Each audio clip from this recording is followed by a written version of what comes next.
এখানে আমরা ওনাদের সাথে বিস্তর আলোচনা করেছি, আমরা আলোচনা এটা উপনীত হয়েছি। তার তো লিগেল গার্জিয়ান বলতে তার বাবা তো নাই, আর তার মহিলা মানুষ, আমরা মহিলার সাথে যোগাযোগ না করে তার একটা মামাতো ভাই আছে, তার সাথে আমরা যোগাযোগ করছি।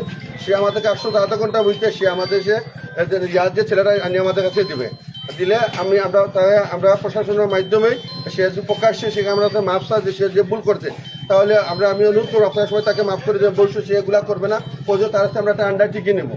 এরপরেও যদি সে আমাদের ডাকে না আসে, তার কাছে ডাকে না আসে, তাহলে অসুবিধা বলছেন যে আপনারা কোনো একজন থানায় গিয়ে লিখিত অভিযোগ করেন, আমরা তার বিরুদ্ধে সর্বোচ্চ আইনি ব্যবস্থা নেবো। তাই আমি সবাইকে ধৈর্য ধারণ করার জন্য অনুরোধ করছি, আপনার ধৈর্য ধরুন। আইনবদ্ধ শ্রদ্ধাশীল একটা মানুষ আইন অমান্য করতে ভুল করছে, এই জন্য তার পাশাপাশি আমরা আইনকে অমান্য করবো না, আমরা আইনকে শ্রদ্ধাশীল হবো। আইনের প্রতি ইয়ে থাকবো, আমরা রাস্তাঘাট ক্লিয়ার করবো যাতে মানুষের জন্য সৃষ্টি না হয়।